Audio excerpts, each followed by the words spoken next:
Les amis, je vous propose de hurler tous ensemble. On va regarder une petite dizaine de films de gauche subventionnés par le CNC, donc par nos impôts.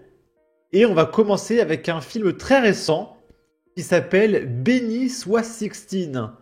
Après son mariage avec un chrétien intégriste, les fameux chrétiens ultra-radicaux, Sixtine se fait vite oppresser par un patriarcat catholique omniprésent.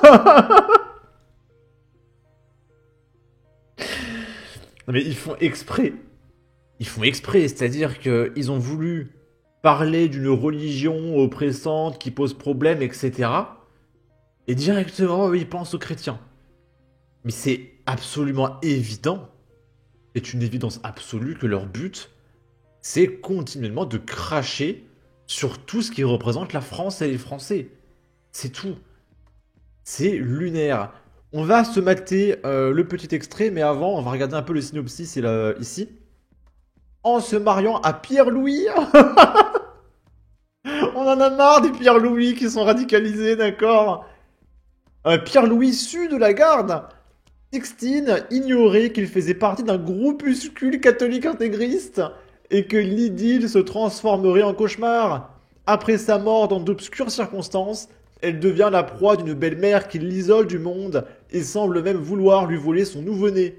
Prise au piège, il ne lui reste plus qu'une seule solution, s'échapper.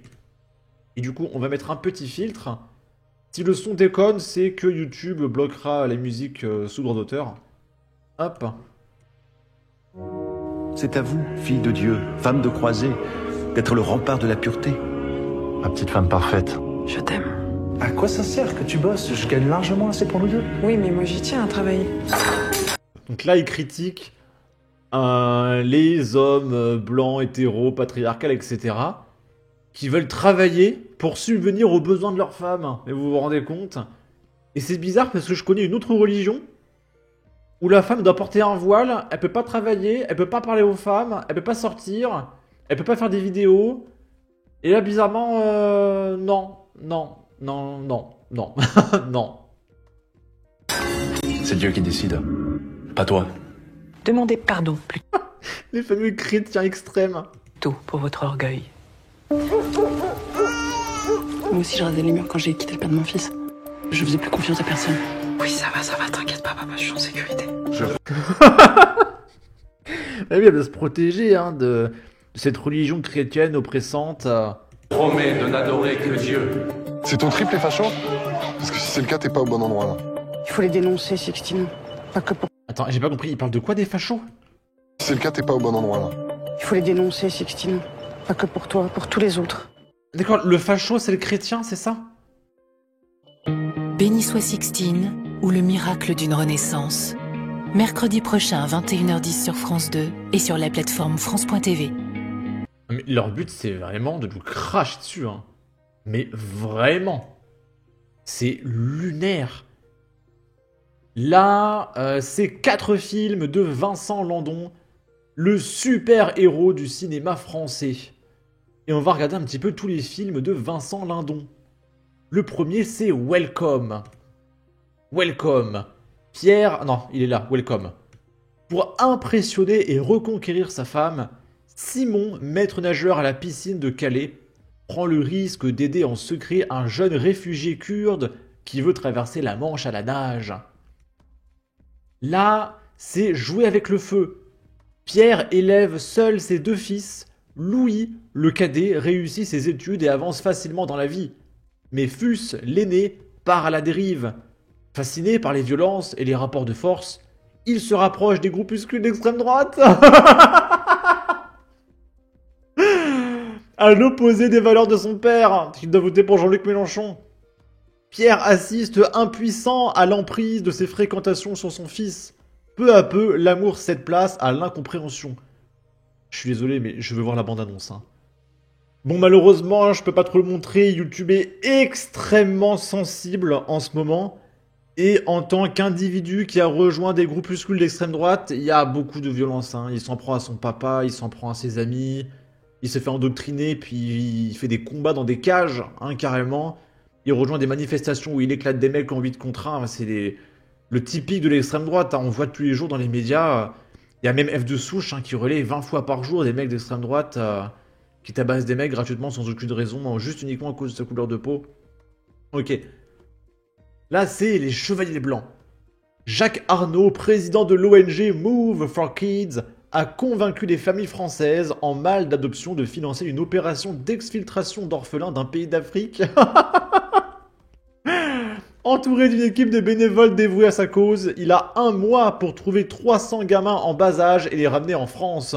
Mais pour réussir, il doit persuader ses interlocuteurs africains et les chefs de village qu'il va installer un orphelinat et assurer un avenir sur place à ces jeunes victimes de guerre, dissimulant le but ultime de son expédition.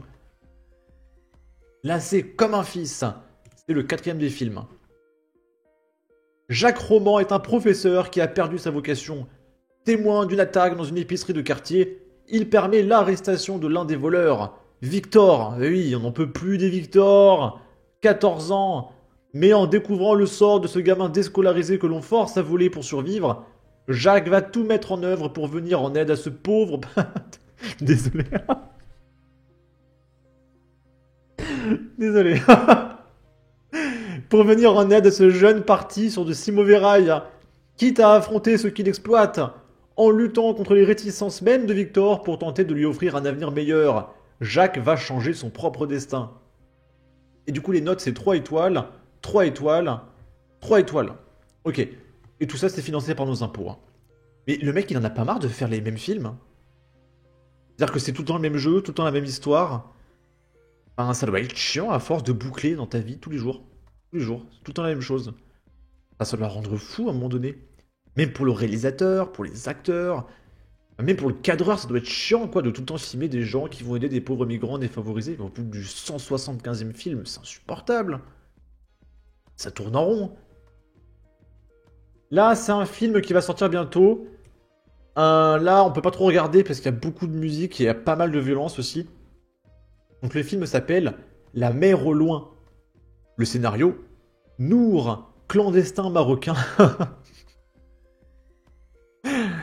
croise la route d'un policier, Serge, et sa femme. Cette rencontre va bouleverser leur existence.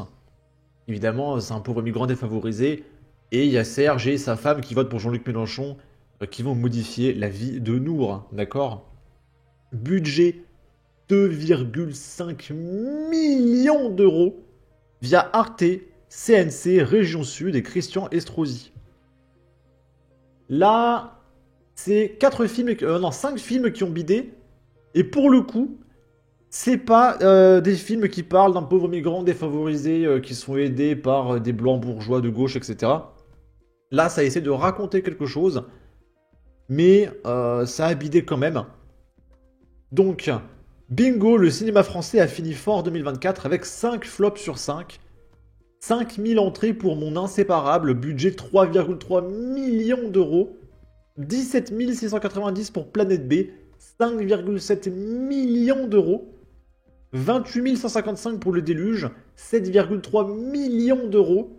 34 000 pour Joli Joli, 4 millions d'euros de budget. Et 100 000 vues pour Les Cadeaux, 4 millions d'euros, soit en moyenne 9 spectateurs par séance. Donc à la rigueur, il y a peut-être Les Cadeaux qui peuvent rentabiliser, parce qu'avec les pubs à long terme, peut-être qu'un jour ils finiront par rentabiliser. Et encore, c'est pas sûr. Mais voilà. C'est-à-dire qu'en ce moment, il y a François Bayrou qui a déjà fait 2,49,3 pour essayer de faire passer des lois sur le budget. Et pendant ce temps, il y a déjà 45 films financés par le CNC à hauteur de 5 millions minimum chacun. Et puis ça enchaîne comme ça. 5 millions, 4 millions, 5 millions, 6 millions, 5 millions, 4 millions, 4 millions, 4 millions, 5 millions. Dans tous les sens. Et on fait des lois sur le budget parce qu'on sait pas où trouver l'argent. C'est bizarre. Et on va terminer avec ça. C'est BFM TV qui nous dit, après les Sekpa au ski, les frères Bougueraba cartonnent avec leur nouveau film Sous écrou. Et du coup, on va voir à quel point ça cartonne.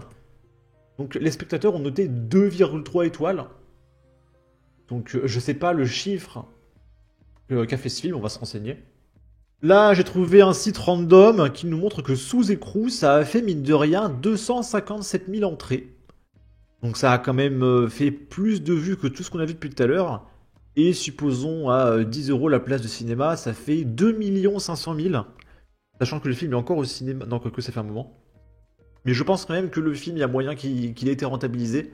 Sachant qu'à long terme, avec les pubs, etc., je pense que le film est rentable, mine de rien. Et du coup, Sous et Trous, ça parle de quoi? Samy est un étudiant en droit qui jongle entre ses études et son travail de livreur de pizza. Lors d'une livraison, Samy est arrêté à tort et inculpé pour un braquage qu'il n'a pas commis. Derrière cette machination se cache Eddie Barra, un célèbre braqueur nommé l'Artificier, qui est également son sosie. Eddie a orchestré ce piège, utilisant leur ressemblance pour s'échapper en laissant Samy endosser ses crimes. En prison, Samy se voit contraint de jouer le rôle du braqueur pour survivre. Avec l'aide de Nada, son codétenu, Samy cherche à prouver son innocence et retrouver son identité. Et vous savez quoi? Alors je sais pas si le film est bien ou pas, il est noté 2 étoiles. Bon. Mais déjà le scénario a l'air de raconter quelque chose. Il y a une histoire. Hein, c'est quand même plus poussé qu'une famille de blancs bourgeois qui vont aider un pauvre migrant africain défavorisé. Il y a un propos. Et ça a fait des stats, voilà, mine de rien. Ça me dérange pas plus que ça. Voilà, pour ce film. Mais pour un film moyen, on a 450 bides en fait. C'est insupportable. Et puis les films à base de migrants défavorisés ou de crachage sur l'extrême méga giga droite et la chrétienté extrémiste, mais on n'en peut plus.